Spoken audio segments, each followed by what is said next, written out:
আমি কবরে চলবে একমাত্র নেক আর আমল।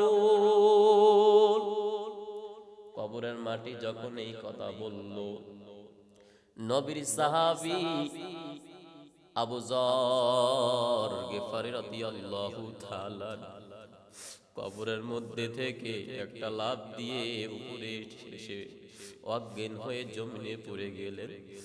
আর মাওলার দরবারে কান্না করে বললেন, রে মালিক, ওগো আল্লাহ, এ কেমন জবাব দিল কবরের মাটি। ও আল্লাহ, নবীজির মেয়ে ফাতেমা রাদিয়াল্লাহু তাআলা আনহা যে কবরে থাকবেন, আর ওই কবরের মাটি এভাবে জবাব দিল, ও আল্লাহ, যদি নবীজির কলিজার টুকরা মেয়ে ফাতেমার যদি এই হালত হয়, আমাদের কি অবস্থা হবে? ও পদ্মার আড়ালের আম্মা জানেরা, গভীর মনোযোগ দিয়ে শোনো গো মা। আজকে আমরা পর্দা করি না, স্বামীর খেদমত নাই। নবীজির কলিজার টুকরা কন্যা খুব পর্দা করতেন।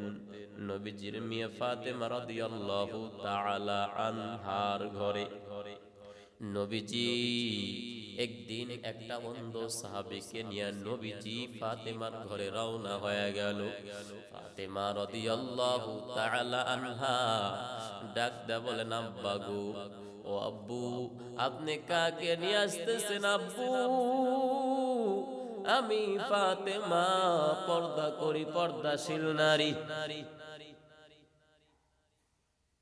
মায়া নবী আমার ডাক দিয়া বলেন, ও মা, তোমার ঘরে যাকে নিয়ে যাইতেছি তিনি তো অন্ধ সাহাবী, তোমাকে দেখতে পারবে না, তোমার তো পর্দার খেলাফ হবে না।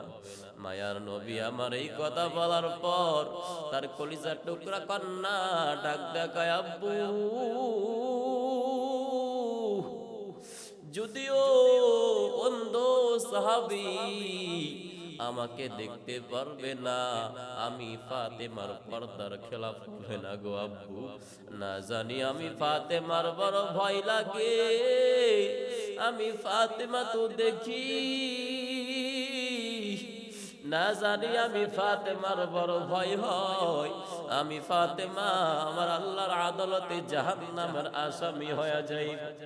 ও পদ্মার আড়ালের আম্মা জানেরা, আজকে আমরা স্বামীর খেদমত নাই, আমরা পর্দা করতে চাই না। যদি একবার বেপর্দায় অবস্থায় ঘুরু, এর জন্য একটা গুনাহে কবিরা হয়। এই কবিরা গুনাহ হওয়ার জন্য কমপক্ষে ৭,০০০ বছর জাহান্নামের আগুনের মধ্যে জ্বলতে হবে। কমপক্ষে ৭,০০০ বছর আগুনের মধ্যে জ্বলতে হবে যদি একবার বেপরদা অবস্থায় আমরা ঘুরি। আর আমরা মা বোনেরা যারা আছি, যদি আমরা বেপরদা অবস্থায় চুল বের করে আমরা যদি বেগানার সামনে যদি আমরা চলাফেরা করি, ঘুরি, কাল কঠিন কিয়ামতের ময়দানে আপনার এই মাথার চুল যতগুলো চুল আছে প্রত্যেকটা চুল সাফ হবে, সাফ হয়ে আপনাকে কামড়াইতে থাকবে। আল্লাহ আপনি সকল মা বোনদেরকে হেদায়েত দান করুন, পর্দা করার তৌফিক দান করুন। ও মুসলমান, গভীর মনোযোগ দিয়ে শোনো। মায়ার নবী আমার দ্বীনের জন্য কত কষ্ট করলেন। একদিন মায়ার নবী আমার হযরত আয়েশা রাদিয়াল্লাহু তাআলা আনহার ঘরে ঘুমিয়ে আছেন মদিনায়। হযরত আয়েশা বলেন, রাত্রি যখন গভীর হয়ে যায়, মায়ার নবী আমার বিছানায় ছেড়ে, আমার বিছানা ছেড়ে নবী একা একা কোথায় যেন হেরে গেল। হযরত আয়েশা রাদিয়াল্লাহু তাআলা আনহা বলেন, আমি চিন্তা করতে করতে পেরেশান হয়ে গেলাম, মায়ার নবী আমার কোথায় গেল, বড় চিন্তা অন্তরে। হযরত আয়েশা রাদিয়াল্লাহু তাআলা আনহা বলেন, আমি বুঝলাম মায়ার নবী আমার মসজিদে নববীর কাছে গিয়ে আল্লাহর কাছে দোয়া করতেছেন, না হয় দোয়া আল্লাহর কাছে ক্ষমা চাইতেছেন, না হয় দোয়া করতেছেন।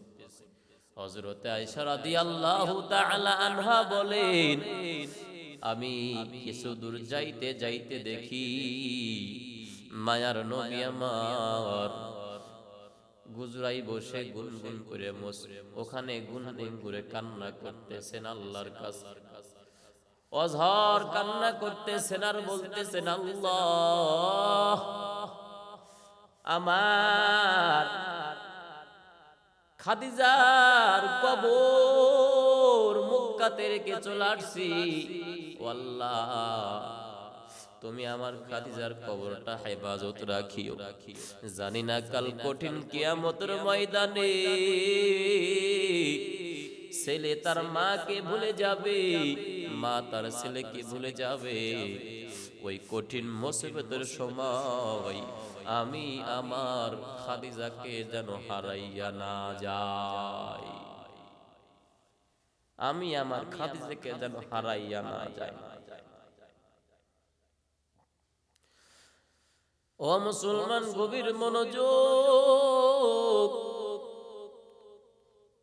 খাদিজা রাদিয়াল্লাহু তাআলা আনহা বলেন, ও মায়ার নবী, আপনি এই বয়সে খাদিজা খাদিজা করে কান্না করতেছেন কেন? খাদিজার কথা আপনার কেন মনে পড়ে? মায়া নবী আমার হযরতে আয়েশাকে, খাদিজাকে বুড়ি শব্দ, মুখে বুড়ি শব্দ শুনে আল্লাহর নবীর মুখ মলিন হয়ে গেল, মুখটা বেজার হয়ে গেলেন। হযরতে আয়েশার কথা শুনিয়া খাদিজা রাদিয়াল্লাহু তাআলা আনহা, ও মুসলমান, খাদিজা রাদিয়াল্লাহু তাআলা আনহা বললেন, মায়ার নবী, আপনি তার সম্পর্কে কিছু আমার কাছে শুনান। ও মুসলমান, আল্লাহ নবী বলেন, ও খাদিজা, ও আয়েশা, খাদিজা সম্পর্কে তোমাকে কি শোনাবো? আমি যখন দ্বীনের দাওয়াতে দিতে গিয়া কত কষ্ট করতাম, তখন আমার বিবি খাদিজা আমার সামনে নাস্তা নিয়ে হাজির হয়ে যাইতো।